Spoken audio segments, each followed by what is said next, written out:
Previously on the Infinite Escape Room. But a banana doesn't have crumbs. What is the speed of banana?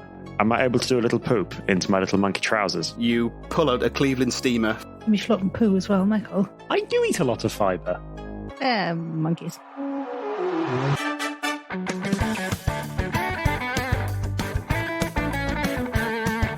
Hello and welcome to the Infinite Escape Room, the puzzling podcast where a group of geographically diverse chums come together, have a drink and work together to solve a homemade escape room of the ears. I'm Mike. Hello, I'm your host. And this evening I am drinking a Badger's Founder's Keeper. It's a Creek-style cherry beer, 6%, and it's very sweet and cherry. And what I can taste of it, because I'm coming out the other end of a bout of COVID, is very tasty and beery. What I can taste of it, which isn't much. And locked in with me this evening, we have...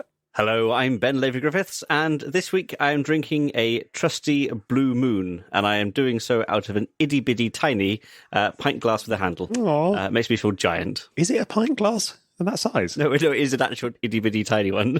Oh. If I do that, you might be able to see that it says half pint. Oh.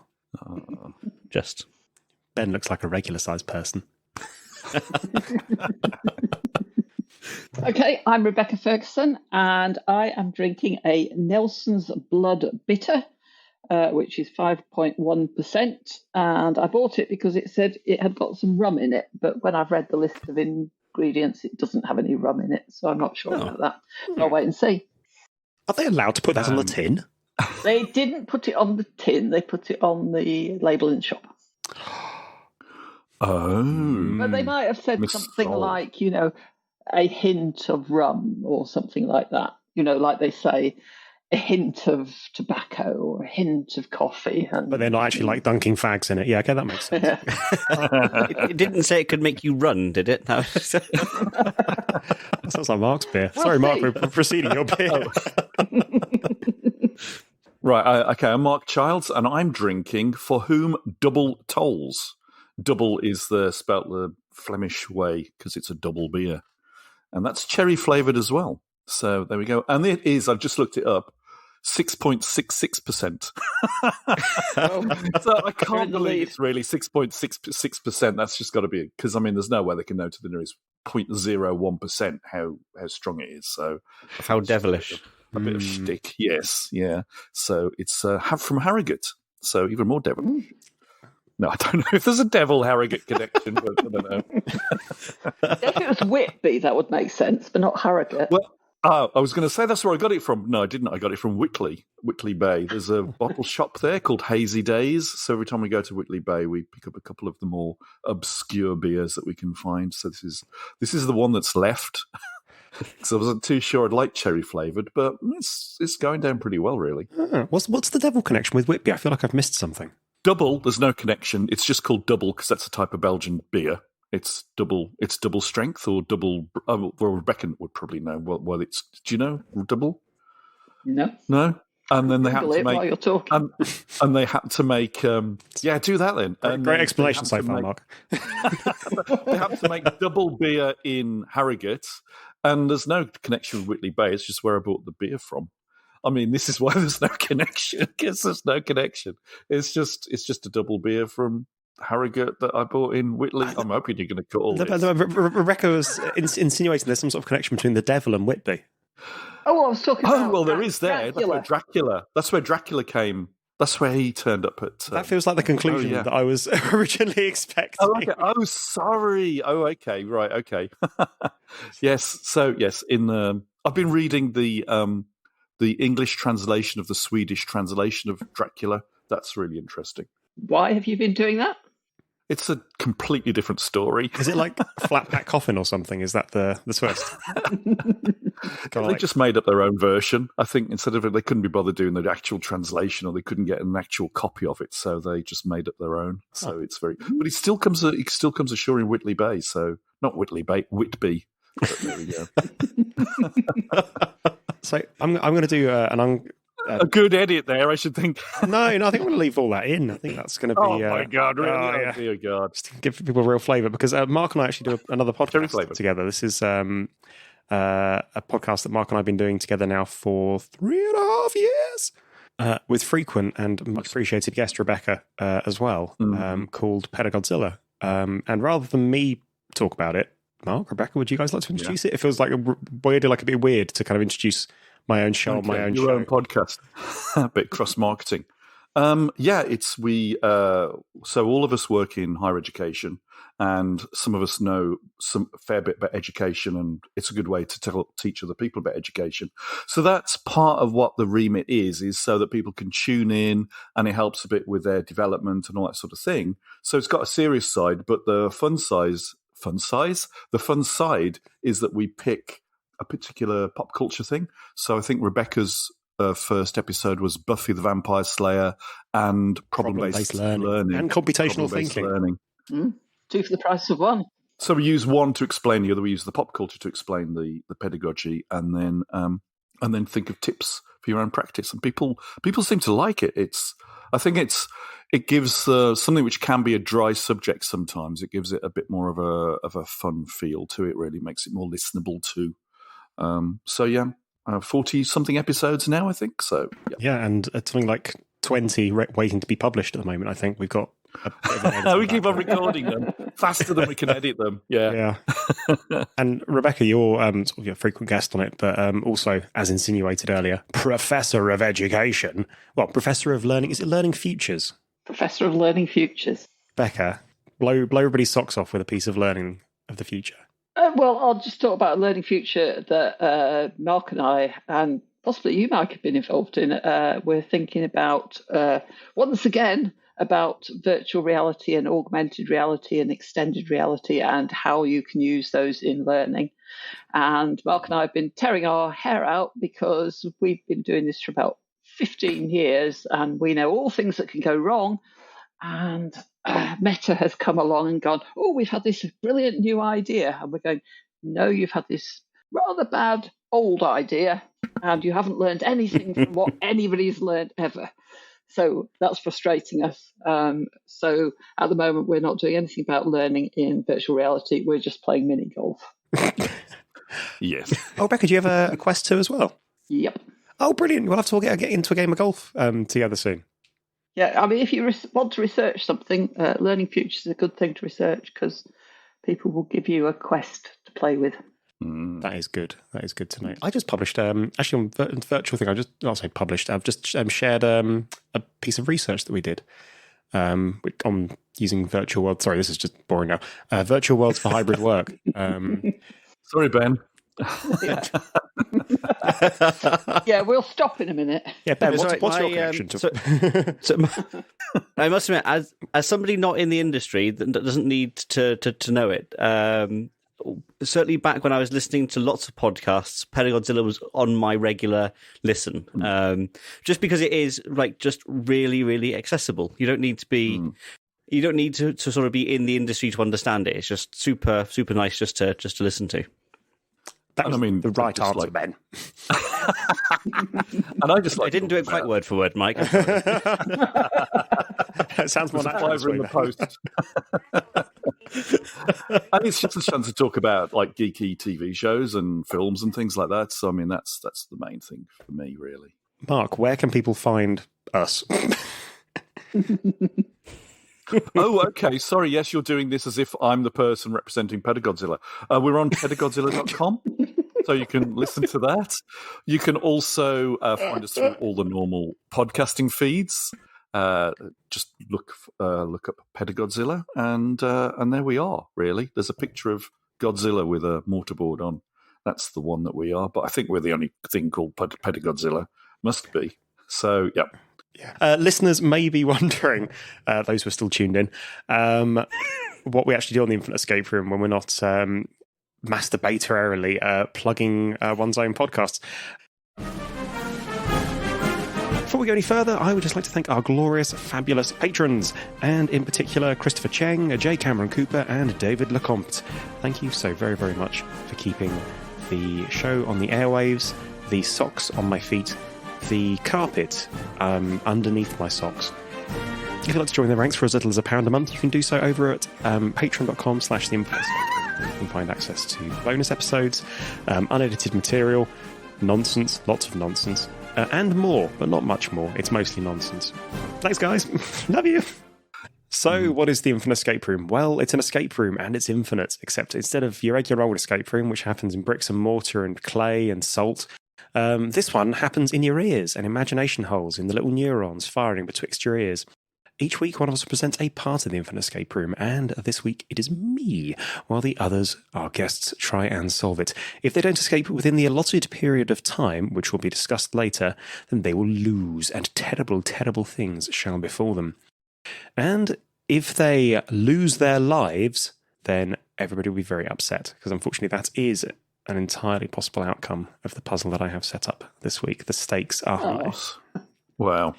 Normally it's just a deposit that we lose of something or other. Well, I was like, a deposit felt like, your favourite fork, or like, that mug with the nice chip in it. It's unfortunately, you screw up in this one, you could doom yourselves forever. Oh dear. Well, okay. That could be this could be the final episode then, couldn't it? What about, that's a good question. Is there? Do you have an object in your house that you do value more than the prospect of being? I was thinking we could all lose our Oculus Quests. Oh yeah. But then life would not be worth living. You see. Well, okay. Then if you break anything, you will lose your Oculus Quests, and Ben, I suppose you lose the closest you have, which is your glasses. I'll lose yours instead. That's mine. What? Yeah. Excellent. But I was going to demand that you duct tape There's some two real monitors. jeopardy there now, Mike. Yeah, no, I'm feeling it. I shouldn't be feeling this stress. This is not how this was supposed to go. Okay, are you ready then, folks? Yes. Well, were we going to do that thing about last week's, the monkey thing about the banana bread? That happened. Do you actually No, crops in up space. The thing, does it? In space. Oh God, yeah. No, sorry. Yes, wrong podcast. COVID brain. Wrong podcast. Brain in. Yeah, sorry. We were talking on another podcast and before this one started, so I can understand why listeners might be a little confused about a very important question about would banana bread bake funny in space? We got really hung up on this, and then Mark found the answer. Mark, it doesn't bake because you don't have convection currents. So all basically you're doing is like shining a light on it from above. You're not actually baking and putting heat through it. So things don't bake. There you go. That's actually not as interesting an answer. I thought, I thought, this is actually not that interesting, is it? I don't know. I think it beats the Whitby connection. Oh, okay. Oh, gee, yeah. Okay. Let's skip that then. No. This is man, delicious, unedited material. Okay, banana bread material. Okay, sorry. Kick off. Are you ready, folks? Yes, we are. Yes. Then let's enter the Infinite Escape Room.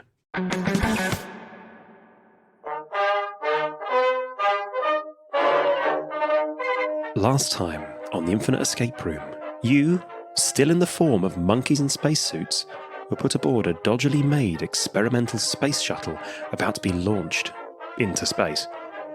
With a combination of deduction, defecation, hints, and Welsh cakes, you managed to short out the controls and escape shortly before it lifted off and exploded in midair. You take a moment's rest, scratching your monkey butts through your spacesuits when you notice a gaunt, doddering pensioner approach you. My fellow mammals! He starts, before tottering over onto his bum and having a little micro-sleep. Good golly, it's walking cryogenic experiment and octogenarian president of the United States, Joe Biden. He rights himself, and a Secret Service agent forms a human chair underneath him. We have just recovered word that ex-President Donald Trump has stolen all of our launch vehicles and transported every person who thinks wrestling is real to the moon. Obviously, this is a huge problem for the United States of America, and me personally, as the pickup truck drivers of today are the organ donors of tomorrow. You need to stop an ape, you use an ape, and that's where you come in. We need you to stop him, and as chance would have it, there's one last thing that can break orbit that he didn't think to steal. The secret agent chair produces a sheet of paper and passes it up to Biden. We received word 10 minutes ago that an object had left London, England, at incredible speeds. Intel says it looks like an advert for sleeping pills in a dress, originating from somewhere in Downing Street. It appears to have been launched from the door so quickly that it will shortly achieve escape velocity. We've got the technology, and we can utilize this. A Secret Service agent picks up your little monkey bodies and puts you gently in a skip. Another one starts twirling a lasso while looking at the sky. If you can do this service for our country, we will grant you the highest honor we can afford, the Congressional Federal Medal of Eagle Flag Freedom, and access to the presidential McDonald's. She's nearly here, Mr. President, mutters an agent, tying the other end of the lasso to your skip. God bless, and Godspeed. In the distance, you gently hear shit. Getting louder and louder. The agent throws the lasso in the air, catching the blonde missile just as it whips overhead. You are thrown to the back of the skip as it instantly lifts off, dragged behind the thing, with the ground zipping quickly below you. Through the roar of the wind, you hear, "We import 2/3 of our cheese. That's a disgrace." And then see the earth lift away, and the star-speckled blackness of space fill your visors. No sooner are you admiring the curve of the earth and the majesty of creation than something flashes in front of you. Oh God, it's the UK economy. In what is now called the Trust Maneuver, the vague-eyed zealot that you are anchored to crashes straight into the economy. There is utter chaos. After a few moments of chaos, you regain your senses. You see the stars, but you're in space, so that's fine. Drifting away in all directions, the remains of Liz Truss, your skip and the UK economy. The first fragments turning a cherry red as they hit the atmosphere. You are, yourselves, immobile and surrounded by the contents of your orbital skip. Before you, cresting the horizon of the Earth, you see the moon. You're probably going to reach it in around 40 minutes. And at your current speed, you might even go through it. Your time starts now, and I should warn you, it is entirely possible to doom yourselves, so consider your actions well. So we're immobile, but we're moving very fast. Correct. You are stationary relative to one another, but right, kind of orbiting rather quickly. And the skip. Yeah. And the British economy, because that's... Yeah, well, the British economy is kind of, that's had sufficient energy imparted into shards around us, basically. So can we see anything inside the skip? The skip is nowhere to be seen. Well, I say nowhere to be seen. Bits of it are, burning up. There's nothing. Below you. There's no relevance to any of the little bits burning up. Then that's just lovely set dressing, setting a mood. Lovely, nice. Can we take some inventory on what we have on us, what we're wearing, and are those Welsh cakes still about? No, but Laura's literally just bought me a fresh baked cookie. Love you. So, yeah, sure thing. So you look around and you can see one another. Mark and Rebecca, you are floating around 5 meters apart and relative to one another, entirely stationary. And then, Ben, you are 5 meters away from both of them yourself, also stationary. Imagine yourselves almost like a triangle. You can see there's a rather distant, what looks like might be a lander module. It appears to be floating around 100 meters away. It's got a couple of big, reassuring, retro, thrusty, slowy, downy, knotty, splattery into moony looking rockets on it. You can see the remaining contents of the skip, some detritus, which appears to be floating around 10 meters away from all of you in an eerily still scatter. And you can see the moon, which for something so small on a cosmic scale is looking absolutely and increasingly fucking massive. You feel like you'll probably hit it in 38 minutes. So this stuff that's 10 meters away, is any of that of any relevance whatsoever, or is that more set dressing? You can't really tell at this distance, I'm afraid. Oh, so we'll have to... Is those little bits, are those in the exact opposite direction from the lander module? They are betwixt you and it. And we're still in the spacesuits. You are all still in the spacesuits. That's good. Yeah, very much in space. I'll be very sure. I think we're going to have to get over to the lander module somehow. So we need something that's going to give us some propulsion force to move towards it. Or to stop us so that it catches us up. No, we're still just going to have to throw something in the opposite direction from it, aren't we? I say, if I flail, does anything happen? No, you just stay in place. It's all to do with conservation of momentum at this point. Do we have anything within reach that we can throw in the opposite direction from Does the this lander? take us back to the beginning of last week's? How do you mean? I assume they're all standalone somehow. I mean, they connect loosely. We're trying a do they? meta. Oh, okay. We're trying a Okay. meta narrative okay. at the moment. With him. Is there a meta-narrative? Oh, my God. Then we would have to open a flap on our spacesuit, which wouldn't work very well. I 'cause would. then we'd You know be how I dead. mentioned you could doom We'd yourselves die. earlier? I would say opening of the flap on your spacesuit to do a poo would be a good way of dooming yourselves. Okay, we're going to have to jettison something else. Have we got any bits of Liz Truss stuck to us in any way, or the British economy? Okay. Do you want to kind of investigate yourselves? Oh, yeah, okay. So, Yes, please. Yeah, sure. So you can see that you are, yourselves sort of very gently. Well, Ben's having a bit of a flail, but you're all sort of gently, slowly spinning, but otherwise stationary relative to the objects around you. You are still monkeys in your little monkey spacesuits. There's visors and thick material that restrict your vision and movements a little bit, and you find it quite difficult to see yourselves. You can, however, see your arms, each of which has a small red trigger on one wrist reading emergency RCS. Now, Rebecca, you actually sort of asked if you could pat yourself down a bit, so I'll Rebecca, you pat yourself down and you see that you've actually got an old retracting metal tape measure, which appears to have been stuck to the back of your elbow with a bit of skip goop. Because I did see Taskmaster this week, and they did use an old retracting tape measure to reach over to things. So that would mean I could open out my old retracting tape measure and I could reach perhaps towards Ben with it, and Ben might be able to grab the end of it. I'm afraid you extend it and it only goes 4 meters. But surely Ben has a metre-long arm. I guess I'm considering like a full extension radius of 5 meters from each of you. Space is cruel. well, I think this RCS thing is possibly a good route to go down. I'm rocket. Hopefully, the R stands for rocket. Yeah. I don't know. What could RCS stand for? I don't want. I can press my trigger and see what happens, but But you might go shooting off into space, and then we never get you back. Well, I would aim myself towards the 10-meter away detritus and the lander module. I just press it a little bit. You don't know where anything's coming out to propel you, so we need to find that out first, wouldn't we? Wouldn't you want it? Because how would you know where to aim yourself otherwise? Mike. Well, I can confirm that. So, Mark, on request of gently touching his button, feels a light shuddering in his pack, but in a little backpack behind him, but doesn't otherwise move. Oh. My fear is the emergency bit is that if we press it, it's basically a one-use thing. That's my fear. If, in fact, it works at all, now that we've just heard that.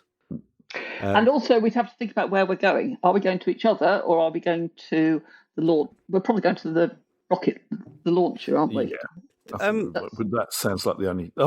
We could have another look around. Is there anything else within visual distance apart from the moon? Do Mark and myself have any detritus stuck to us? Well, Ben, you have a feel of yourself and you feel nothing stuck to you. Mark, would you like to have a little self-fondle? I have been throughout the last since we started, actually. Fabulous. Keep your hands where we can see them for the rest of the recording, please. Well, Mark, you... Right, I'm having a bit of a fondle. Now, have I discovered anything? Certainly. You find that there's actually a wire coat hanger that appears to have adhered itself to your side, stuck once again with some disgusting miscellaneous skip goop. Well, hang on. Then could Mark unravel his coat hanger? Then hook the extension. Hook the extension on my tape measure. You do so. You unravel the wire coat hanger. You keep the little hook end because who wouldn't? And you hook it onto the end of the tape measure of Rebecca's. All right. So we can now pull each other towards. Yep, sure. So we can join up. Yep. So Rebecca, you thumb back the mechanism, causing the little spring thing to very coolly bring you two gently together. You are now together. And how far would we be from Ben? We would be within 4 meters of Ben now, wouldn't we? Just under, I think, yeah, because of the way triangles work. Yes, I've just been drawing it out here and trying to do a quick little bit of geometry. So that means then we can extend out Rebecca's tape measure to Ben. You do so. And then we're all together. Woo! You extend the tape measure out to Ben. Ben grabs it, I hope. Try and reach it, but I don't know if I can, just... Yeah, you can reach it. I can. Excellent. I reach for the tape measure then. Excellent. And Rebecca, do you reel him back in? Definitely reel him back in. So it's 3 of us now. But we've all moved a little bit, haven't we? Now, have we moved closer to the lander? Yeah, I think you moved forward about 1.5 meters. We would be within the triangle. We would be the centre of the triangle we used to be, wouldn't we? Yeah, well, so the position of the 3 of you relative to the lander has not really changed, but the position of Rebecca and Mark compared to the lander, you've essentially moved forward by 1.5 meters, and Ben's moved back a few.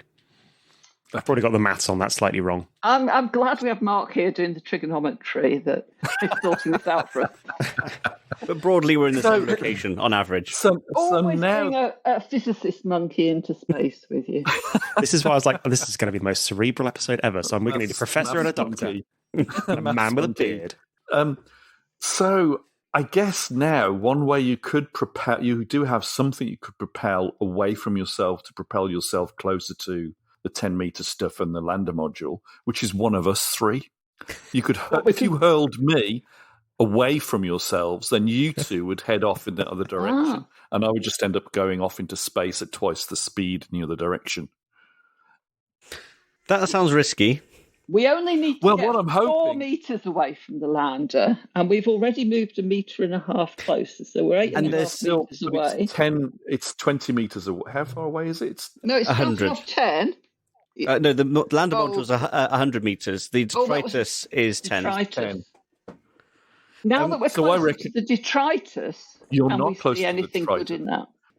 Are we further away from it? You can see stuff. You're close enough to see that there's stuff. Unfortunately, the lighting in space is less good than you'd think. Can we? Sorry, I think. Well, that would be it's like you hurl me away until you can get to the 10-meter stuff. Then you start throwing that in the opposite direction from the lander module. You then end up on the lander module and then somehow find a way to make it work and come and rescue me. How would that work as a solution? Are we losing out? Self-sacrificing of you, Mark. No, it's noble. You might be gone some time. Yeah, true. Now we're all together. Can we inspect each other? Given that our vision was impaired for what we could see, to see if maybe Mark had an empty RCS tank, but Rebecca or myself have a more full one. Can we determine? Sure thing. Okay. Ben, would you like to play the space doctor? I guess so. Seeing as this has been your space tailor, whatever the Sure. What's the title for a person who kind of checks people over? Space customs. Yeah. So space fondler. Yeah, space fondler. Yes. Space fondler. Intergalactic criminal Ben Lavery. Ben, you have a look at everybody's back, and I suppose in a moment we can look at yours as well. So the first thing you notice is that everybody in the rear of their pack has a teeny tiny little thruster port labelled RCS, Reaction Control System, on their back. And rather embarrassingly, somebody appears to have forgotten to take the little cap off the end of each of them. So we can take each other's caps off. Wow. Rebecca, okay. On your back is a scrap of a book. You can see just a bit of title which reads Lunar Magic. There's one fragment of text on it which reads, "Only instructions that refer to the wizard can affect the wizard." Bit cryptic.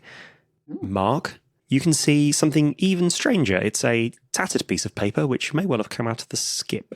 It appears to show a crude drawing of Thomas the Tank Engine with an AK-47.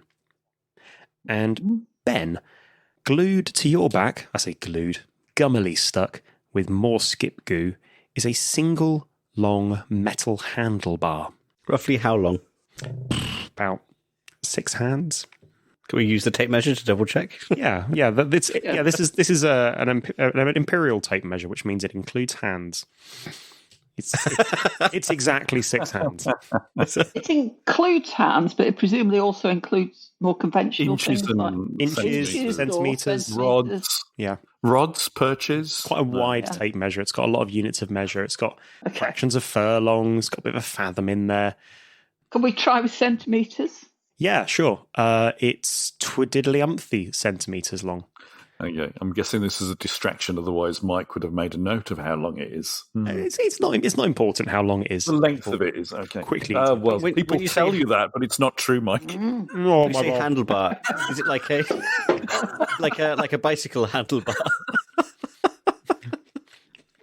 I mean, I'd say it's like a bar with a handle. Handles. A handle. Or it's like a bar that's all handle. Right. Okay. Well, I reckon we take the caps off the RCS and we head towards the lander module. Well, I'm wondering whether we all want to do that, or whether, given that I have an appendage of which you could hold on to, I use my Ben, RCS no. We talked about this. We have guests. This is why we can't run edited episodes. Nobody wants to hold your appendage. Hold your handlebar. And we steer just you use mine. using So your handlebar. Yeah. I don't know. Potentially, Okay, I haven't had a handlebar before like this. Okay, so, I mean, yeah, do you want to let's ride let's Ben do like a that then. space Vespa? Okay. Okay, so you... Yeah. Well, so basically, is this a transformer? He transforms from Space Fondler to Space Vesta. Yeah, he's versatile, our Ben. He's versatile. Okay, brilliant. Okay, so Mark and Rebecca, you hold on to the handlebar. Stuck, Okay. I'm going to say very loosely with Skip Goo on Ben's back. Okay. Ben, what are you doing? Well, can you hang on to it to make sure it stays on better? Mark can hold on. Mark and Ben can both hold on, and I can hold on. Everybody's holding on, so nobody floats off. Okay. Yes. Yeah. Okay. And Off we go. someone's taking the cap off of my RCS port. Yep. Yes. We're going to aim up to the detritus, and I'm going to push the RCS button on my wrist. Do we want to go Off to we the go. detritus, or do we want to go to the lander?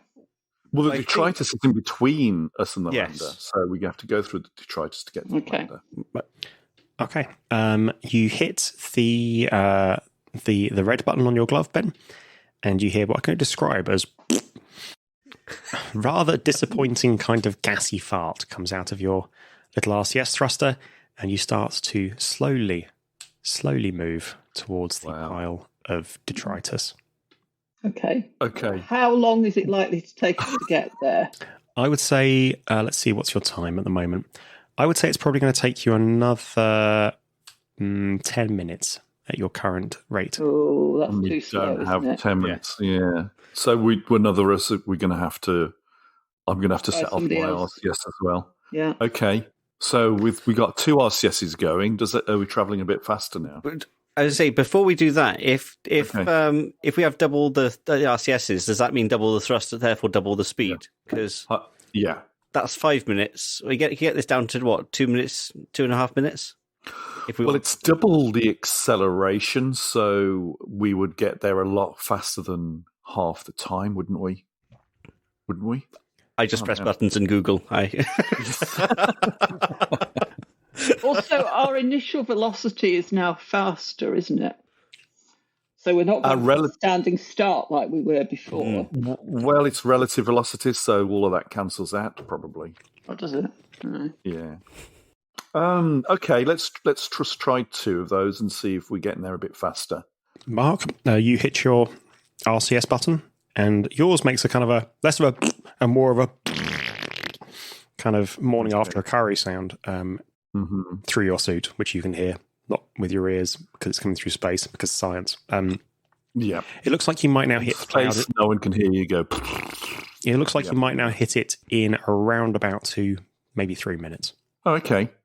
But that's just the debris, and the debris is 90 meters away from the lander. Yes. But I think we would want to. I think we would want to be going through the detritus fairly slowly in case there's anything useful in there, wouldn't we? Yes. So the detritus is going to be bits of Liz Truss. I can't see any of that being useful to me. No.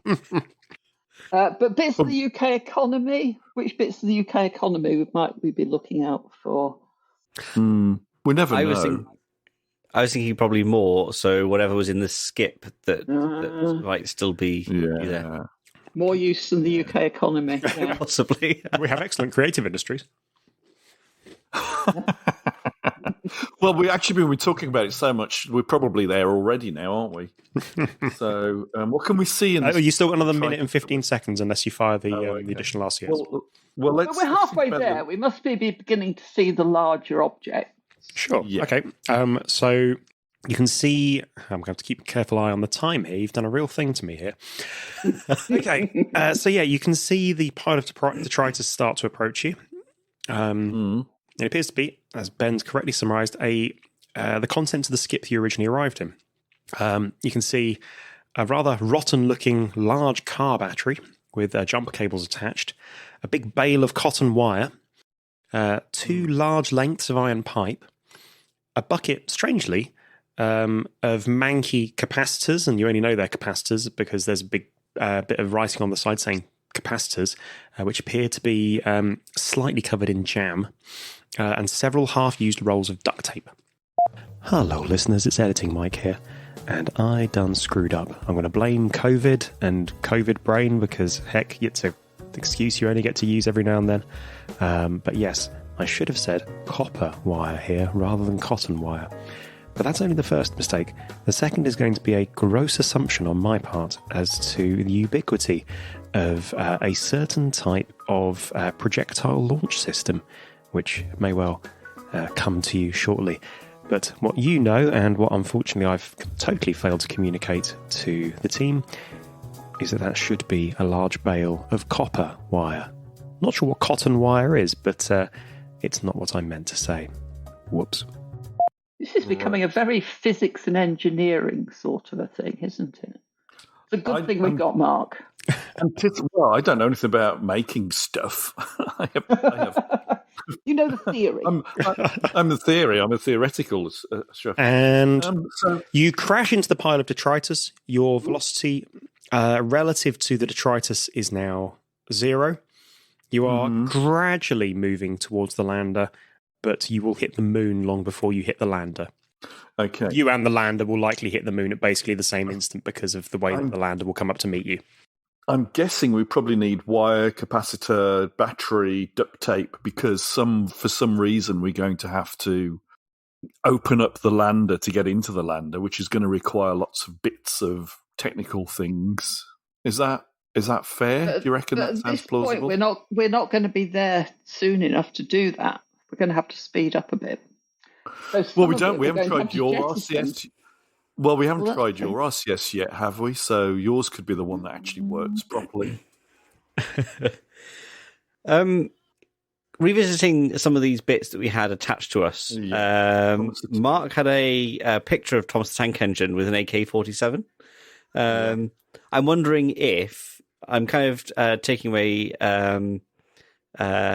Thomas here, but whether tank and engine and AK-47 are meaningful in some way. The engine being maybe like the car engine, the car battery comes from an engine. The AK-47 is a projectile, and I'm looking at this iron pipe and thinking, if we could somehow fire something down it, that could propel us in a particular direction if we wanted to. But that's about as far as I've gotten with that. Well, let me tell you one thing I actually left off the list because of COVID brain, apparently. You can also see some... In fact, no, where were these? Oh, crap, they were supposed to be stuck to somebody's back. Okay, they're now in the pile of detritus. Sorry, I missed a note. So you find in the pile of detritus, stuck to, I guess, the lengths of iron pipe, some rather large magnets. You assume they're quite strong. Oh, okay. Strong magnets, okay. Oh, now we have to build a dynamo, I suppose, do we? We spin the magnet inside an electric field and it makes movement. So somehow, I can't... Fleming's left hand law. That's all I remember from that. Well, I think a dynamo in this scenario would just sort of spin. Okay, yes. When we want to go in a straight line, don't we? Yeah, but if you do want to be sick in your spacesuit, then this is definitely the solution I'd suggest. What was the bit of paper that Rebecca had on the back of her back? Only can't remember what it said. instructions. It's a book of lunar magic, and Lunar it magic. says only instructions that refer to the wizard will affect the wizard. But we haven't seen a wizard or any No. clues about that yet. So this is the decision we have to make. Do we want to take any of this stuff with us, or do we want to try out Rebecca's RCS unit and get ourselves over to the lunar module? Or in order to get there really quickly, do we just let Rebecca go and then with the whole thing about self-sacrifice again? I know it sounds a bit heroic, but and then hopefully she can work out all the bits she needs to get into the thing and come and rescue us. But the idea of 3 of us all getting over there in time kind of just sound a bit implausible. What do you think? Because you got 90 meters to go. Or if you consider the speed it took the 3 of you to go 10 meters on a single RCS, one of Then you there's going 3. 90, you may struggle to reach it. Oh, really? Even with just 1? Okay. Yeah. But if we jettisoned something that we've got, would that move us faster? No, not faster than a reaction control system. Can we... Let me know if you'd like a clue. I think I'd like a clue. I'd like to refer you again to the crude drawing that was on Mark's back. Thomas the Tank Thomas the Tank Engine with an AK-47. Last time you saw Thomas the Tank Engine, he was doing something down at King's Cross Station, wasn't he? I think he did a murder last time we had him on. Did a murder. Right. That wasn't with an AK-47, though, was it? No. I think it was What with would a tank engine be Steve? doing with an AK-47? Oh, this is cryptic now, isn't This it? is only a drawing. It's a crude drawing. Yeah. Who might have drawn that and then thrown it away? Why might it have stuck to me? No. To me. Have we got any sort of indication of what stuck it to you, Mark? Bin goop. Bin But goop. bin goop. Pengu. Pingu, yes, Bennett. Pingu. The penguin. That's what he wanted the AK-47. It's like, oh, that fucking penguin. So you're all very much, I would say, on the right lines of thought earlier with how might you, propel yourselves or discard something, jettison something in order to propel yourselves fast enough. I would say the things that you have at your disposal are one clue. I would say that the crude drawing is the other. The capacitors, we have many of them. Just a bucket of them, yeah. And how big are they relative to the inside diameter of the iron pipe? Would they fit sort of snugly but go through? Yeah, nicely? they go in, yeah. Like an I'm just thinking AK-47. projectiles. So are we thinking that Thomas has got an AK-47 to speed him up? And so we want to create some sort of AK-47 lookalike to speed us up? Good thoughts. Wrong track. So yes, so I was thinking, can we build some propulsion thing out of duct tape, pipes, magnets, a battery, capacitors, and wire? So we pass electricity through the wire, and then does that impel iron somehow? I can't remember my physics well enough to, like a rail gun. I mean, how do they mass propulsion? What they call them, magnetic propulsion things. I guess there's one of two things potentially here. So we could throw something or propel something away from the lander module to propel us. But if we also have magnets, and presuming that the lander module is made of metal, we could also propel the magnets, hopefully holding something, and then But do magnets work across a vacuum? No, Ben means all the way to the lander module and then reel ourselves in from the wire from like a grapple. I see what you mean. But I don't know that we've got anything long enough. Yeah, we don't have the duct tape. We got wire. We could attach the wire somehow and throw the magnets like fishing. Like, those fishing games where you got little magnets on the end of the metal. I think we could also do it with the duct tape because we could sort of get it to unreel like a fishing line. The cotton wire, Mike. Copper wire. Sorry, I think you said cotton. No, definitely copper. Imagine like wire wool sort of stuff. Okay. Mark, you actually said Magnetic propulsion system or something. Was that the clue? Railgun. Is that what you... Railgun. Oh, because the train is on a rail. And it's got the thing that goes on a rail has a gun. Railgun. How does a railgun work? I was really hoping having the physics teacher on here actually would... The physics teacher with access to Google. well, let me tell you how a railgun works. Basically, it's an electromagnetic rail which you use to fire very quickly. You can fire ferrous projectiles with it, essentially.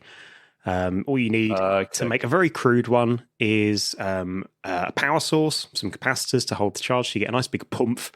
And then you make a kind of a positive negative rail with the copper wire on either side. And then you just need something to hold on to, really. Sorry, something to fire. Okay. We should really have taken Mike up with us, shouldn't we? So the magnets aren't part of that whole thing then. Oh, so railgun, that's the Thomas the Tank Engine and the AK-47 was a pun about railgun. More of a clue, really, but yeah. Oh, okay. Yes. Okay, got you. Right. A okay. punny So I was just clue, thinking all those separate bits. Oh, that could be like a railgun. I didn't really think of the Thomas the Tank. Okay. But I'm still not exactly sure. Can we just assume that somehow, as three monkeys that have survived so much shit already, that we just know how to build a railgun? Absolutely. Okay. Well, I think I just explained what one is, so you do what I explained. Yeah. Okay. We'll do what you explained, which is. But what do we fire then? Do we fire? Is it the magnets? Do we have to fire the magnets? We could fire some capacitors because we've got loads of those. No, we may only have enough.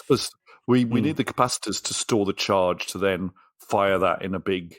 There's the handlebar, I suppose, or the 6 hands wide handlebar. It had to be something ferrous, didn't it? Oh, is the handlebar ferrous? No, I believe I described it as metal or iron. Yes, and if there's 6 hands, we each have 2 hands to hold on. Right. Okay. So I think we fire ourselves holding onto fire the handlebar while we hold on to it. Right. Yeah. That's a good idea. Remaining. Yes, let's do that. Yeah. So all this stuff about reactions and things, and conservation of momentum, forget that. Fire ourselves at and then you've got the railgun shoots. It doesn't matter how fast, back in the opposite direction. Yes, right then. So let's build that and fire ourselves. Excellent. You build a railgun. Okay. I do apologise for the sheer obscurity of that one. I figured you'd look at it and go, oh, Thomas Tank Engine, AK-47, railgun. Or that you just see bale of cotton wire. I need to get myself from A to B. Let's make a quick railgun. Sorry, I just assumed that was. Well, I was kind of there with the whole that would film some sort of dynamo or whatever or projection. Yeah. Okay. Anyway.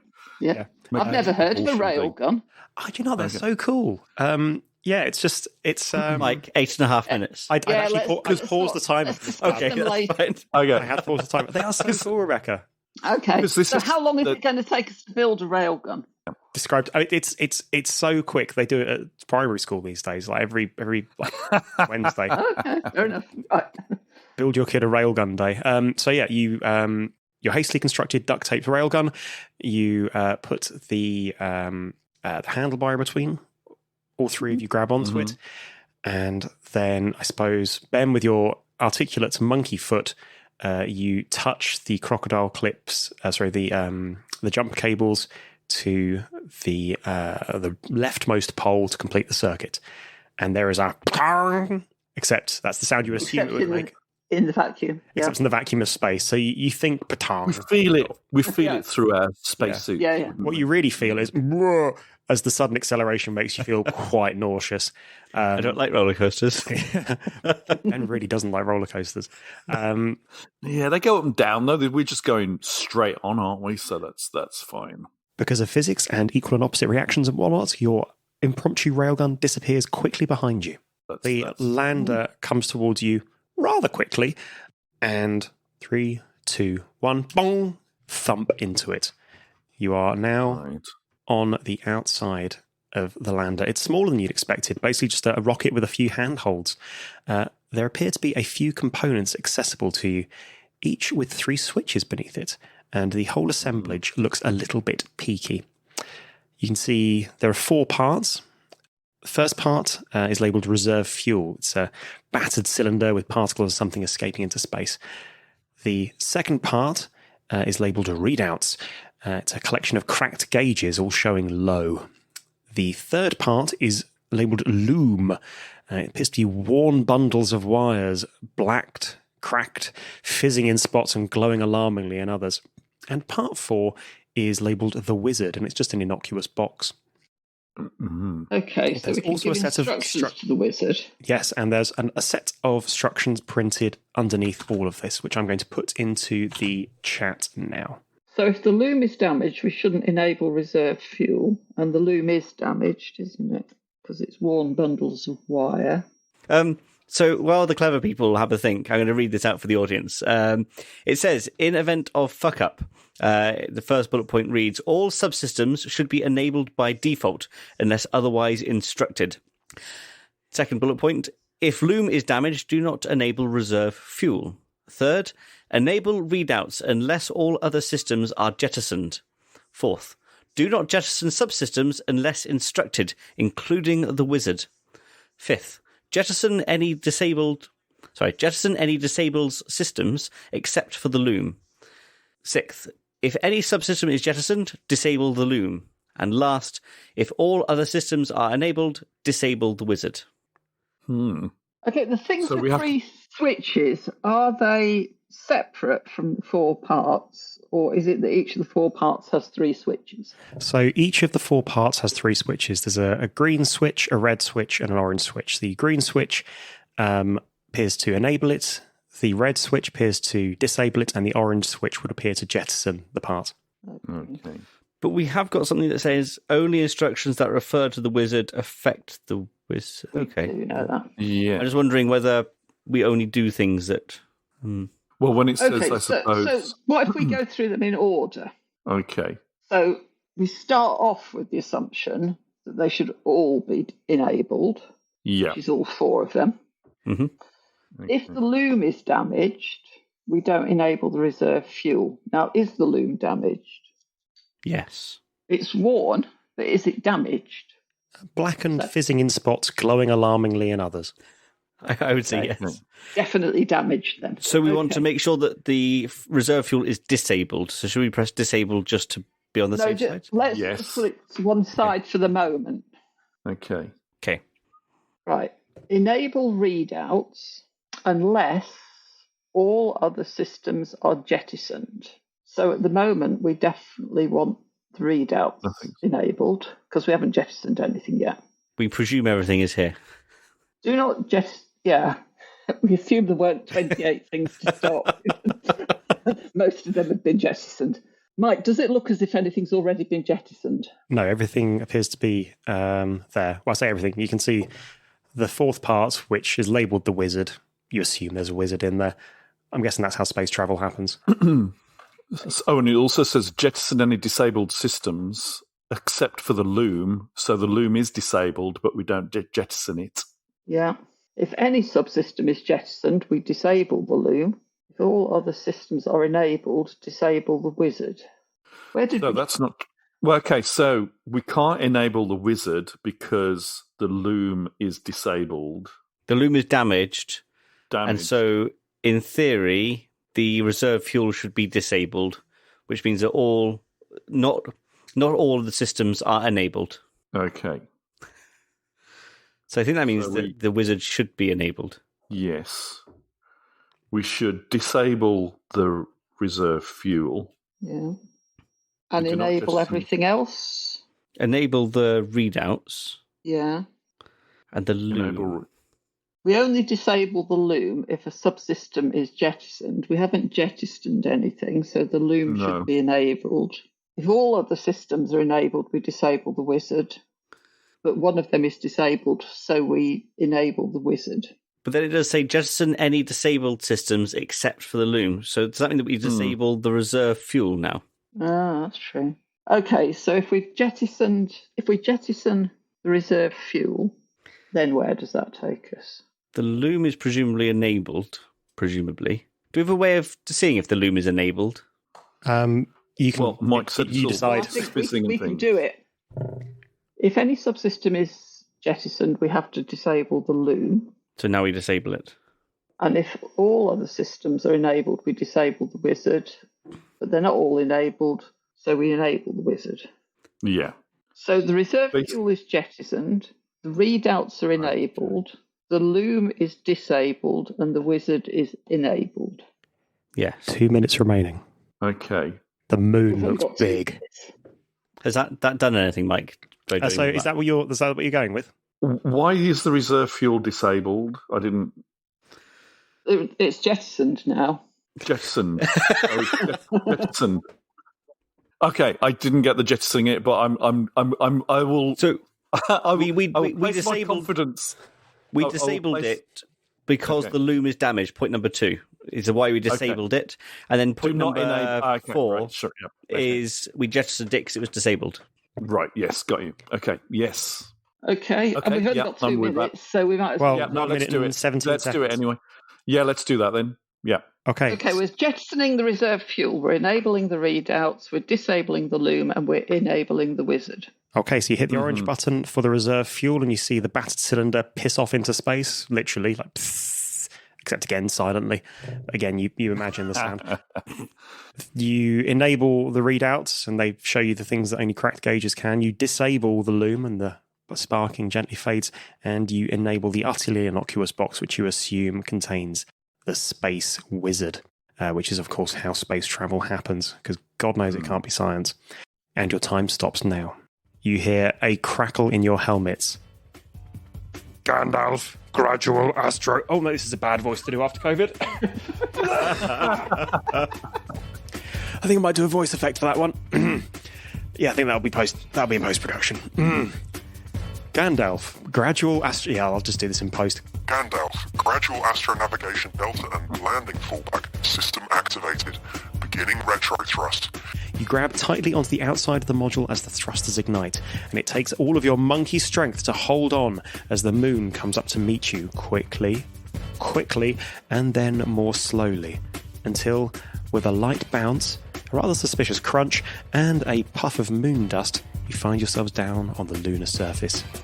You hop off to look around you. Whoops. Your crap lander appears to have smushed the original Apollo landing site and bent the American flag. You're about to pick it up and put it right when you notice a gun-shaped shadow fall over you. 2 figures in astronaut suits are standing a little way away from you. One is playing a banjo into the void, and the other is pointing a double-barreled shotgun at you. We don't like your kind around these parts. Crackles the one with the gun. Yeah, you tell them, Skeeter. Giggles the other, still ineffectually plucking his banjo. Oh no, space hillbillies. And even worse, directly behind them, someone's building a moon laser the size of a cruise liner with Make America Great Again emblazoned down the side. To be continued, and you've solved my puzzle. Well done, with 36 seconds to spare. Hey! Hey! That was beginning to sound like the bad ending. Are you sure we've not gone to the bad place instead of the good place? The bad ending would have been you'd bounced. I think at some point there's going to have to be an episode where we stop being monkeys. Or Yeah, I was tempted to make it this one. I was tempted to make it this one, except I couldn't work out how to fit it into the intro, and the intro was already so bloated. I was like, you're already in spacesuits, it's fine. Yeah, no. Well, I mean, monkeys belong in space, don't they? I mean, there's so many. Yeah, we're space monkeys. Yeah. Yeah. No, but jolly well done, folks. You smashed the deduction logic puzzle at the end. That took me an hour to work out the logic of, and you destroyed it. I did not cope with that. I know there's logic here, and probably with an hour I could probably do this. But anyway, I was worried it was going to be recursive. And so because we disabled the loom, we had to then jettison it. Going around in sort of a circle until we got to an end. But thankfully, it wasn't. Because if we jettisoned the loom, then everything that was there would be enabled, so the wizard would have been disabled. And I was like, that seems like it's 50-50 then. And yeah, I should have added like a go back to 1 or something instruction in there. That would have been truly evil. I mean, Rebecca as well. You just bossed that. You were like, right, this is enabled, this is jettisoned, worked it out, bam, bam, bam. Well, my contribution was to ask her to go through it all again, just to create that extra little bit of tension towards the end, because otherwise it would have been a minute and a half instead of 36 seconds. Cheers, Mark. Always Yeah. here to the edit. Yeah. Yeah, absolutely. Raise the tension. Did you enjoy that? This is your first Infinite Escape Room? I did, yeah. Yeah, I was frustrated. I was frustrated with not being able to remember how to build a magnetic mass propulsion Yeah. device.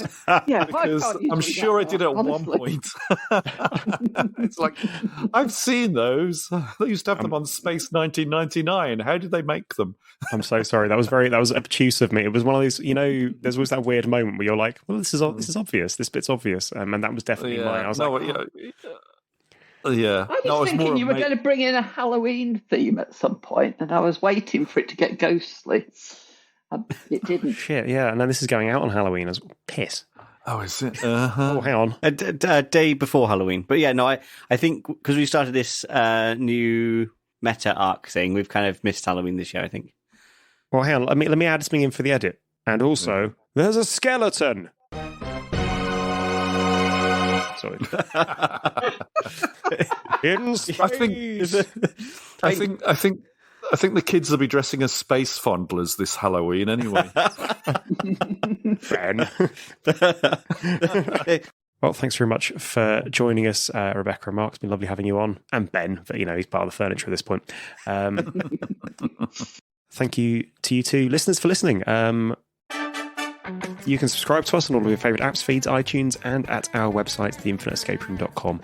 You can also follow us and get in touch via Facebook and Twitter. We are at tier_podcast. If you enjoyed the show, and we hope you did, and you'd like to support us a bit more, then head on over to our Patreon at theinfiniteescaperoom.com/patron. No, at patreon.com/theinfiniteescaperoom. Although we could probably set up the other one as a little subdomain which redirects anyway. He said, looking at Ben's just nodded. Yep, that can happen. Great. Might not happen just to cover up for this fuck up. It's probably quicker to edit it out, but never mind. We love you lots, and we'll see you next time in the Infinite Escape Room. Bye-bye now. Bye-bye. Bye. I didn't have a shaggy dog story in me today. But if you really enjoyed the show, then why not find yourself some gamma radiation, but really exact gamma radiation, and have it so that your genetic code is damaged in very specific binary pattern that, if viewed by some sort of DNA analyzer, give a QR code, which will then give people a link to our Twitter, which they can then follow to our website, because it's probably a shorter URL to get to the Twitter. And you've only got so much genetic code, and you need that for genes and stuff. There you go. That's a shaggy dog story. It's not staying in. Brilliant. And local people, please stop your local recordings. Oh, yeah. Oh, okay. Yes, I forgot all about that. Here we go.